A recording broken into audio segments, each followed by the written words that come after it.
Good evening friends. இந்த ஆடியோவில் வெளியே பட்டாசாக வெடிக்கிறாங்க, கண்டுக்காதீங்க. இந்த ஆடியோவில் நம்ம பார்க்க போகிறது சென்செக்ஸ் அண்ட் நிஃப்டி 50. இந்த நிஃப்டி 50 இன்றைக்கி சரியான ஆட்டம். நேற்றோட மொக்க கேமை இன்றைக்கி திருப்தியாக முடிச்சிட்டாங்க. இன்றைக்கி நமக்கு 2 இடத்துல ஆப்பர்ச்சுனிட்டி கிடச்சிது. 25,316 அவன் 312 வரையும் போனான். அங்கே யாராவது ஒரு புட் ஆப்ஷனை கன்சிடர் பண்ணியிருந்தீங்கன்னா ஃபஸ்ட் கிளாஸ் ப்ராஃபிட்டு. அது எது வரையும் வந்ததுன்னா 25,060 வரையும் வந்தது. அடுத்த ஒரு ஆப்பர்ச்சுனிட்டி எங்கே கொடுத்ததுன்னா 25,119. அதை நான் சொல்லியிருந்தேன். அங்கே தொட்டுட்டு அவன் பவுன்ஸ் ஆனான். 2 கேண்டில் பவுன்ஸ் ஆகி தான் போச்சு. அங்கே ப்ராஃபிட் எடுத்துருக்கலாம். ஸோ நிஃப்டி 50 இன்றைக்கி நம்ம சொன்ன அந்த ரெசிஸ்டண்ட்டையும் ஒரு 3 பாயிண்டில் கிட்ட போயிட்டு இறங்குச்சு. நம்ம சப்போர்ட் சொன்ன 25,119 அதையும் டச் பண்ணிவிட்டு அதுக்கு கீழேயும் போச்சு. ஆனால் டச் பண்ணிவிட்டு அவன் மேலே போனான். 176 வரையும் போனான். 25,176 வரையும் போச்சு. ஸோ அங்கே ப்ராஃபிட் பண்ணியிருக்கலாம். நான் இன்றைக்கி புட் சைடில் ப்ராஃபிட் பண்ணேன். ஃபஸ்ட் கிளாஸ் ப்ராஃபிட் தான். நான் கரெக்டாக அந்த 25,316 அது நியரஸ்ட்டு, அதாவது எக்ஸாக்டாக அது கிட்ட வரும்போதே நான் ஒரு புட் ஆப்ஷன் இந்த மணியில் எடுத்துட்டேன். 25,300 அதை எடுத்தேன். ஸ்டார்டிங் ஃபஸ்ட் கிளாஸாக ஒரு ப்ராஃபிட்டு 4,000 ரூபா. இன்றைக்கி பொழுது நல்லபடியாக முடிஞ்சுது. 4,000 யார் கொடுப்பா? நம்ம இதுக்காகவே உக்காந்துக்கிட்டு இருக்கோம், ஆப்பர்ச்சுனிட்டி கிடைக்குமா அப்படின்ட்டு. ஸோ கிடைக்கும் போது கரெக்டாக யூஸ் பண்ணிட்டா சப்போர்ட் அண்ட் ரெசிஸ்டண்ட்டில் மினிமமாவது ஒரு 1,500 ரூபா 1,000 ரூபா சம்பாதிக்க முடியும். ஆப்ஷன் பையரால், செல்லரை பற்றியே சொல்லலை, ஆப்ஷன் பையரால் கூட முடியும். ஆனால் அந்த பொறுமை தான் வேணும். அந்த சப்போர்ட் அந்த ரெசிஸ்டண்ட் அந்த லெவல் வர வரையும் சும்மா உக்காந்து வேடிக்கை தான் பார்க்கணும். துருன்னு போய் நடுவில் எடுத்துட்டோம்னா மாட்டிப்போம். அதனால தான் நான் எப்போவுமே சொல்கிறது, சப்போர்ட் அண்ட் ரெசிஸ்டண்ட்டில் கான்சன்ட்ரேட் பண்ணுங்கள் அப்படின்னு சொல்லி. இன்றைக்கி நீங்கள் யாராவது ப்ராஃபிட் பண்ணியிருந்தீங்களா? ஏன்னா இன்றைக்கி வீக்லி எக்ஸ்பைரின்றதுனால நான் சென்செக்ஸ் பக்கம் போகவே இல்லை. அது பார்க்கவே இல்லை. நம்ம சப்போர்ட் ரெசிஸ்டண்ட்லாம் வந்தானா இல்லையான்னு தெரியல. பட் இவன் நிஃப்டி 50 வரும்போது அவனும் கண்டிப்பாக வந்திருப்பான். ஸோ அவனும் அந்த சப்போர்ட்டை எடுத்து மேலே போகிறதுக்கான வாய்ப்புகள் தான் அதிகமாக இருக்கும் அப்படின்னு நான் நினைக்கிறேன். இன்றைக்கி நம்ம சொன்ன இந்த லெவல்ஸில் நல்ல ப்ராஃபிட் தான். எனக்கு நான் ப்ளே பண்ணதில் 5 இன்ட்ராடே பண்ணேன். எப்போவுமே 3க்கு மேலே பண்ண மாட்டேன். இன்றைக்கி மார்க்கெட் டவுன் ட்ரெண்ட் ஃபுல்லாக டவுன்லேயே இருக்கிறதுனால 5 ட்ரேட் பண்ணேன். அந்த 5ஆவது ட்ரேடு தான் ஆசை யாரை விட்டுது அப்படின்ற மாதிரி 6,000 ரூபா ப்ராஃபிட்டில் இருந்தேன். அந்த 5ஆவது ட்ரேடில் போயிட்டு ஒரு 1,200 ரூபா லாஸ் பண்ணேன். அதோடு க்ளோஸ் பண்ணிட்டேன். என்ன தான் நம்ம கண்ட்ரோல் பண்ணாலும் அந்த நேரத்தில் முடியவே மாட்டுது. என்ன கதறு, என்ன சொல்லு, முடியவே மாட்டுதுங்க. 6,000 ரூபா ப்ராஃபிட் இருக்குது, கண்ணுக்கு தெரிஞ்சு நல்லா இருக்குது. அதை எடுத்துகிட்டு போகாமல் அதுதான் பேராசை. அந்த பேராசை யாருக்கு வந்தாலும் தலையில் துண்டு போட வேண்டியது தான். நல்ல வேலை நான் ஒரு 1,200 ரூபா வரும்போதே க்ளோஸ் பண்ணிட்டேன். அதுக்கு மேலே மனசு தாங்கலை. இருக்கிற காசை விட்டு ஏதோ ஊரில் ஒரு பழமொழி சொல்லுவாங்களே, மேயிற மாடு நக்கற மாடு கெட்ட மாதிரி, அந்த மாதிரி ஆகிட போகுதுன்ட்டு இருக்கிற லாபத்தை காப்பாற்றிக்கிறதுக்காக அந்த 1,200 ரூபா லாஸை வெளியே வந்துட்டேன். ஸோ ப்ரோக்கரேஜ் அது இதெல்லாம் போனால் எப்படியோ ஒரு 4,300 ரூபா கிட்ட வரும்.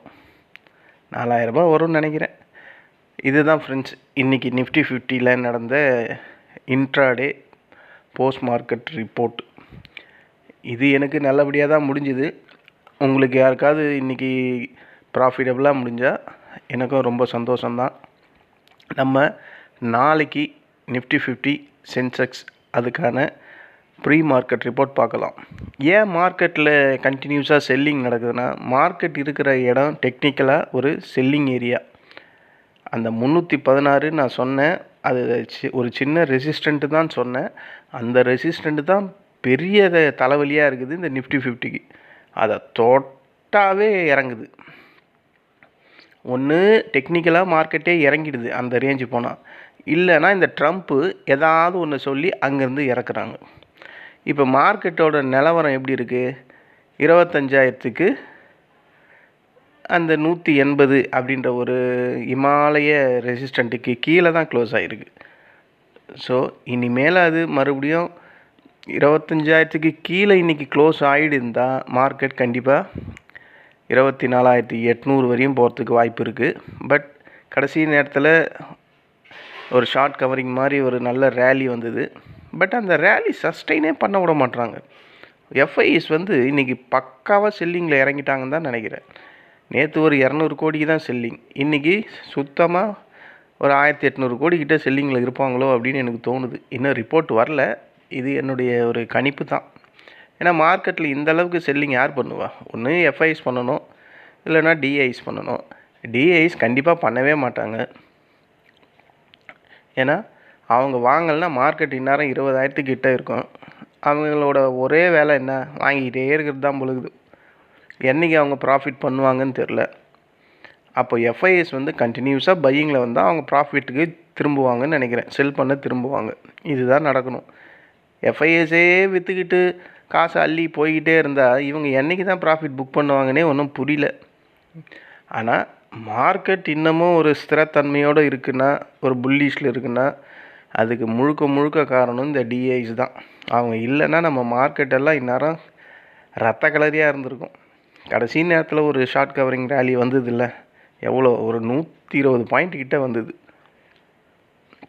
ஸோ ஃபென்டாஸ்டிக்காக வந்தது. மார்க்கெட்டை ஓரளவுக்கு ஜென்யூனான ஒரு ரேஞ்சில் க்ளோஸ் பண்ணியிருக்காங்க. சென்செக்ஸும் அதே மாதிரி தான். ஆனால் இந்த ஐடி செக்டாருக்கு என்ன தான் ஆச்சுன்னே தெரில. இந்த டிசிஎஸ்ஸு அவன் ரிப்போர்ட், அவனோட Q2 ரிசல்ட்டு சரி கிடையாது தான். அது உண்மையாலுமே எல்லாம் மழுப்புறாங்க. ஓரளவுக்கு பரவாயில்ல அது இதுன்னு. பரவாயில்ல இருக்கிற மார்க்கெட்டை ஏன் போட்டு சாத்தணும்? அது மார்க்கெட்டில் அவனோட எஸ்டிமேட் ப்ராஃபிட்டே அவனால் கொடுக்க முடில. அது இல்லாமல் அவனுக்கு வர ப்ராஃபிட் எல்லாம் எம்ப்ளாயை லே ஆஃப் பண்ணதுனால வர ப்ராஃபிட்டுங்க. அதெல்லாம் அதில் காமிச்சிருக்கானுங்க. ஸோ அதனால தான் மார்க்கெட்டை டிசிஎஸை கதற அடிக்கிறானுங்க. அது மறுபடியும் பழையபடி அந்த 2,866 வரும்னு நினைக்கிறேன். நம்ம ஆல்ரெடி சொல்லியிருந்தோம் ஒரு சப்போர்ட்டு 2,980 65 அந்த சப்போர்ட்டுக்கு இப்போ மறுபடியும் வந்துட்டான். அடுத்த சப்போர்ட்டு அந்த 2,866 தான். அங்கே வந்தால் கண்டிப்பாக இந்த வாட்டி வாங்கணும் அப்படின்னு நினச்சிக்கிட்டு இருக்கேன். பார்க்கலாம், கண்டிப்பாக அது வரும் டிசிஎஸ். அதுக்கப்புறம் இந்த டாட்டா மோட்டார்ஸில் டீமெர்ஜர் நியூஸ் முடிஞ்சிச்சு பொழுது. இன்றைக்கி 385 ரூபாவில் டாட்டா மோட்டார்ஸ் ட்ரேட் ஆகணுன்னே பக்குன்னு ஆகிடுச்சு. என்னடா இது, டாட்டா மோட்டார்ஸ் இவ்வளோ கீழே இறங்கியிருக்கே அப்படின்னு பார்த்தா டீமெர்ஜர் நியூஸ் வந்திருக்கு. ஸோ அது கமர்ஷியல் வெஹிக்கிளும் பேசஞ்சர் வெஹிக்கிளும் தனித்தனியாக பிரிஞ்சிடுச்சின்னு நினைக்கிறேன். அதோட இம்பேக்ட் தான் 385 ட்ரேட் ஆகிட்டுருக்கு டாட்டா மோட்டார்ஸ். ஸோ இதுதான் ஃப்ரெண்ட்ஸ், இன்றைக்கி எல்லா இண்டெக்ஸுமே இறங்கி தான் இருக்குது. பேங்க் செக்டார் கை கொடுத்துக்கிட்டே இருந்தது கடைசியில் அதுவும் ஒரு ப்ராஃபிட் புக்கிங்கில் லாஸஸில் தான் முடிஞ்சிருக்கு. ஸோ எல்லா இண்டெக்ஸுமே இன்றைக்கி ஃபால் தான். அது ஃபர்தராக மேலே போகிறது இனிமேல் நம்ம கையில் எதுவுமே இல்லை, ஒருத்தர் கையில் தான் இருக்குது, ட்ரம்ப்பு. அவர் மட்டும் அந்த 25% டேரிஃபை குறைச்சிட்டாருன்னா நம்ம மார்க்கெட் மேலே சல்லுன்னு போயிடும். மனுஷன் குறைப்பாரா அப்படின்னு கேட்டால் பதிலே கிடையாது. பத்தாவதுக்கு இந்த சைனாக்கு மேலே இப்போது 100% டேரிஃப் வேறு, அது ஒரு இழுபறியில் இருக்குது. அது நவம்பர் 1 வர்றதுக்கு முன்னாடி இன்னும் மார்க்கெட் என்ன கந்தல் குளம் ஆகுன்னே தெரியல. ஸோ இதெல்லாம் பார்க்கும்போது மார்க்கெட் இந்த 24,500க்கும் 25,300க்கும் தான் ட்ரேட் ஆகும் அப்படின்னு தோணுது. இந்த நியூஸஸ் எல்லாம் முடியணும். அதுக்கப்புறம் நம்ம பீகார் மாவட்டத்தில் எலெக்ஷன் வேறு வருது. அப்போது ஒரு ஆட்டம் இருக்கும். பிஜேபி ஜெயிக்குதா காங்கிரஸ் ஜெயிக்குதா அப்படின்ற மாதிரி ஒரு கருத்து கணிப்பு வரும். அந்த கருத்து கணிப்புக்கு ஏற்ற மாதிரி மார்க்கெட் மறுபடியும் ஆடும். இது எல்லாருக்குமே தெரிஞ்சிருக்கும், அதிகபட்சமாக பிஜேபி தான் ஜெயிக்கணும் அப்படின்ட்டு. ஆனால் எலெக்ஷனை யாராலையுமே ப்ரிடிக்ட் பண்ணவே முடியாது. அதுக்கு ஏற்ற மாதிரி அன்றைக்கி ஒரு நாள் ஒரு ஆட்டம் இருக்கும். நம்மளோட ஒரிஜினல் ஆட்டம், இந்தியாவுக்கான ஆட்டம் அந்த எலெக்ஷன் மட்டும்தான். மற்றதெல்லாம் இந்த ட்ரம்ப்பாலேயே வர ஆட்டங்கள் தான் அதிகமாக இருக்குது. அந்த ஆட்டத்தை சமாளிக்க முடியாமல் தான் நம்ம நிஃப்டி 50 கீழே விழுந்துக்கிட்டே இருக்குது. விழுது எழுது, விழுது எழுது. நல்லா இருக்குது இந்த டைலாக். அந்த டைலாக்குக்கு ஏற்ற ஒரு இண்டெக்ஸ் தான் நம்ம நிஃப்டி 50. சரி ஃப்ரெண்ட்ஸ், நம்ம வீக்லி எக்ஸ்பைரி இன்றைக்கி முடிஞ்சிடுச்சு. நாளைக்கு நிஃப்டி 50க்கான சப்போர்ட் லெவல் எங்கே இருக்குதுன்னு பார்த்தா, ஃபஸ்ட்டு சப்போர்ட்டு 25,019 தான். நான் ஆல்ரெடி சொன்னது தான். அதுக்கப்புறம் இருக்கிற சப்போர்ட் வந்து 24,880. இந்த 2 சப்போர்ட்டுக்குள்ளே நாளைக்கு நிஃப்டி 50 கண்டிப்பாக சப்போர்ட் எடுக்கும். கீழே வந்தால் ஒருவேளை நாளைக்கு ஓப்பன் ஆகும்போது ஒரு கேப் அப்பில் ஓப்பன் ஆச்சுன்னா அதுக்கான ஃபஸ்ட்டு ரெசிஸ்டண்ட்டு அந்த 25,275. 275 ஒரு ஸ்ட்ராங்கான ரெசிஸ்டண்ட் இல்லை. அந்த 316 தான் ஸ்ட்ராங்கான ரெசிஸ்டண்ட்டு. அதுக்கப்புறம் பார்த்திங்கன்னா 362. அதுக்கு மேலே போச்சுன்னா அந்த 25,500. இந்த 3 ரெசிஸ்டண்ட்டு தான் நிஃப்டி 50க்கு நாளைக்கு ஸ்ட்ராங்காக இருக்கும். ஆனால் எஃப்ஐஏ செல்லிங்கில் இருக்காங்க அப்படின்றது கன்ஃபார்ம் ஆகிடுச்சுன்னா நாளைக்கெல்லாம் கண்டிப்பாக 25,000 கீழே நம்ம நிஃப்டி 50யை பார்க்கலாம். இன்றைக்கி வீக்லி எக்ஸ்பெரின்றதுனால ஒரு வேளை உள்ளே பூந்து அடித்தாங்களோ என்னவோ தெரியல. நாளைக்கு ஃப்ரெஷ்ஷு. ஆனால் அந்த அளவுக்கு மார்க்கெட்டு இறக்க விட மாட்டாங்கன்னு தான் தோணுது. ஆனால் நம்ம ப்ரெடிக்ட் பண்ணுற மாதிரி எங்கெங்கே நடக்குது? நம்மளால் அந்த சப்போர்ட் அந்த ரெசிஸ்டண்ட்டை தான் கரெக்டாக கணிக்க முடியுதே கண்டி. இப்போது ஒரு இடத்துல வருது, அந்த இடத்துலேருந்து மார்க்கெட் இப்படி தான் போகுன்றதை தீர்மானிக்கவே முடியல. கண்டபடி இன்றைக்கி ட்ரேட் ஆச்சு. இறங்குறான் ஏறுறான். ஆனால் ஒன் சைட் மார்க்கெட் மாதிரி டவுனே இருந்தான். எங்கங்க 25,314 இருந்து 25,060 வரையும் மார்க்கெட் இறங்கிக்கிட்டே தான் இருந்தது. அதுக்கப்புறம் தான் ஒரு புல்லிஷ் கேண்டில் வந்து ஒரு மணிக்கு மேலே ஜென்ரேட் ஆச்சு. அதுக்கப்புறம் அவன் அங்கேருந்து 25,160 வரையும் போனால் அதுக்கப்புறம் கீழே இறங்கிட்டான் ஒரு 40-50 பாயிண்ட். ஸோ டோட்டலாக ஒரு 82 பாயிண்ட்டு நிஃப்டி 50 டவுனில் தான் ட்ரேட் ஆகிருக்கு. க்ளோஸ் ஆனது 25,145. ஸோ இது 25,000க்கு கீழே போகாத வரையும் பிரச்சனை இல்லை. போயிடுச்சுன்னா பழையபடி அதே கதை தான்.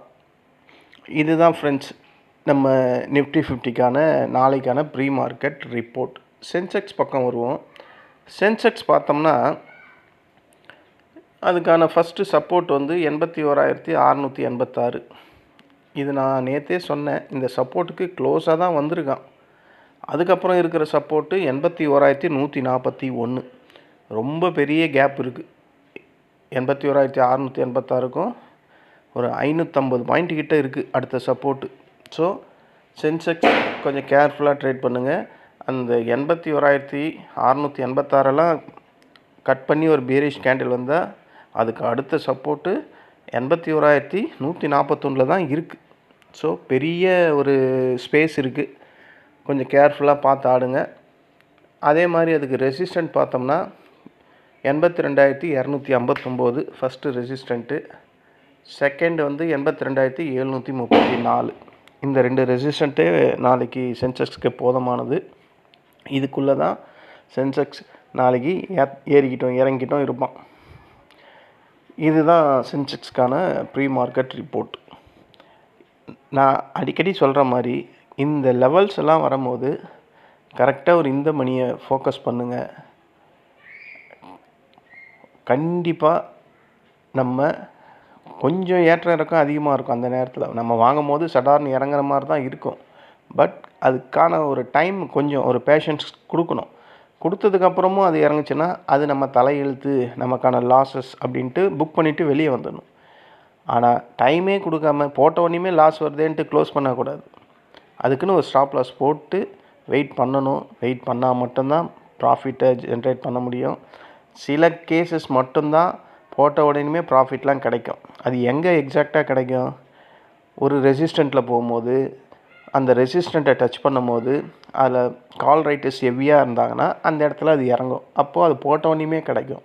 அதே தான் ஆப்போசிட்டில் சப்போர்ட்லேயும் ஒரு புட் ரைட்டஸ் ஹெவியாக இருக்கும்போது அந்த இடத்துல மார்க்கெட் அந்த சப்போர்ட்டை டச் பண்ணும்போது அது ரிவர்ஸ் ஆகிறதுக்கான வாய்ப்புகள் அதிகம். ஸோ இந்த மாதிரி சிச்சுவேஷனில் தான் போட்ட உடனேயுமே ஒரு ப்ராஃபிட் கிடைக்கும். இது ரேர் கேஸ் தான். ஆனால் மார்க்கெட்டு நம்மளை கதற விட்டுட்டு தான் ப்ராஃபிட்டே கொடுப்பான். தலையில் கை வைக்கிற அளவுக்கு கொண்டு போயிடுவான். ஏன்டா இந்த இடத்துல போட்டோம் அப்படின்ற மாதிரி கொண்டு போயிடுவான். அதுக்கப்புறம் மேலே ஏஞ்சி வருவான். ஸோ இன்றைக்கி எனக்கு அந்த மாதிரி ஒரு சிச்சுவேஷன் இல்லை. நான் கரெக்டாக அந்த புட் ஆப்ஷன் அங்கே போட்டப்போவே எனக்கு ப்ராஃபிட் ஜென்ரேட் ஆகிட்டு தான் இருந்தது. மைனஸ்க்கெலாம் போகவே இல்லை. ஸோ அதுதான் சொன்னேன், ரேர் கேஸ் தான் அந்த மாதிரி நடக்கும். ஸோ அது எல்லாருக்கும் சாபக்கேடு. இன்ட்ராடேயில் இண்டெக்ஸில் பண்ணுறவங்களுக்கெல்லாம் பொறுமையை சோதிச்சது தான் பரிசே கொடுப்பான். சில நேரத்தில் பரிசும் கிடையாது, ஒன்றும் கிடையாது, எல்லாத்தையும் உருவி விட்டுருவான். இதுதான் இண்டெக்ஸ் இன்ட்ராடேயோட வேலை. நம்ம தான் சூதானமாக நடந்துக்கணும். சரி ஃப்ரெண்ட்ஸ், இந்த நிஃப்டி 50 அண்ட் சென்செக்ஸ் இதுக்கான லெவல்ஸை நாளைக்கு நம்ம இன்ட்ராடேயில் வாட்ச் பண்ணலாம். சொன்னது போல் இந்த மணியை ஃபோக்கஸ் பண்ணுவோம். நன்றி, வணக்கம்.